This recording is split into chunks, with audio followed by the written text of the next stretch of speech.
Alors, donc, il y a eu un reportage hier de diffusé sur TF1, je l'ai pas vu, mais on va regarder ça en replay sur leur site.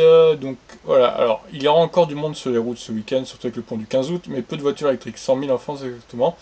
Et en général, elles restent au garage pour les longs trajets. Pourtant, les constructeurs promènent jusqu'à 300 km d'autonomie. Nous avons voulu vérifier sur le trajet Paris-Saint-Malo. Alors, je me demande bien quelle voiture ils ont pris déjà. À part la Renault, la nouvelle Zoé, je vois pas trop quelle voiture ils peuvent prendre.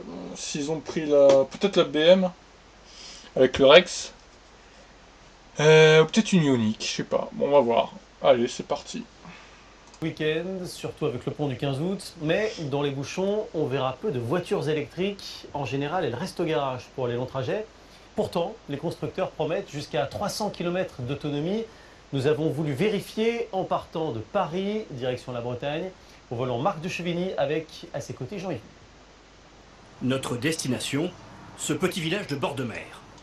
On pourrait passer par cette Oh, le autoroute. mec, il prend une Il n'y carte a quand pas même. assez de bornes de rechargement rapide. On va donc prendre celle-ci. Nous partons de la bien nommée avenue Ampère à Montigny-le-Bretonneux, en région parisienne. Direction la mer, par ici, à 400 km. Notre voiture électrique Oh, a une BM. théoriquement un peu plus de 200 km d'autonomie. Nous pensons donc pouvoir ne faire qu'un arrêt pour recharger ses batteries.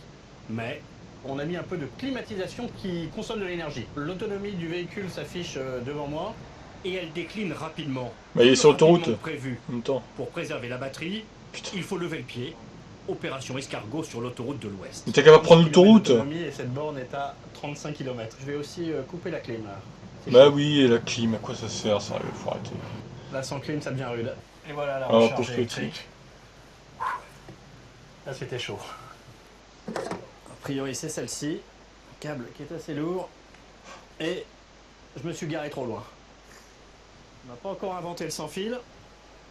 Quel bouffon. Un peu plus de 40 minutes de pause. On a pris le temps de déjeuner, de faire quelques courses. On va voir si la voiture est chargée. C'est vert, c'est bon, on peut partir.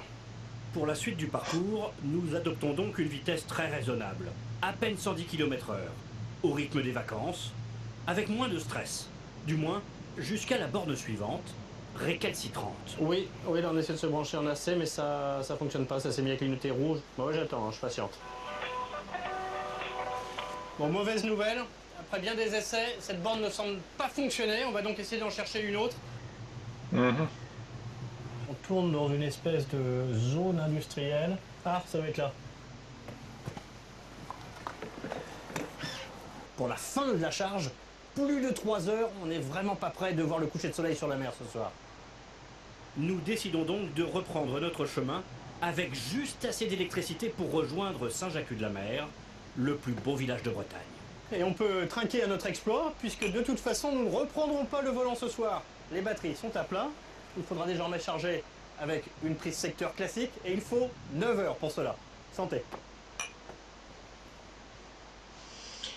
D'accord, ouais, bon. Que dire. Déjà, le mec, il prend l'autoroute, alors que bon, on sait très bien que les voitures électriques n'apprécient pas forcément l'autoroute.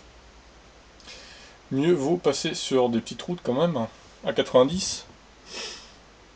Et déjà, il prend une BM alors qu'il aurait très bien pu prendre une Zoé, ça aurait été quand même mieux. Il aurait fait qu'un arrêt. Je sais pas, sinon, ouais. Ça dénigre encore les voitures électriques, quoi. C'est un peu ça le problème, quoi. Mais bon. Après, c'est vrai que bon, les bornes sont pas super fiables dans la France, donc c'est un peu le problème. Et c'est le genre de souci que peut rencontrer tout le monde, en gros, avec les bornes qui marchent pas. Mais bon, voilà. Après, elle est pas si scandaleuse non plus, la vidéo, mais c'est vrai que bon, toujours à dénigrer un peu les VE, c'est un peu emmerdant quand même. Bon, bah allez, on se retrouve pour une prochaine vidéo. Ciao.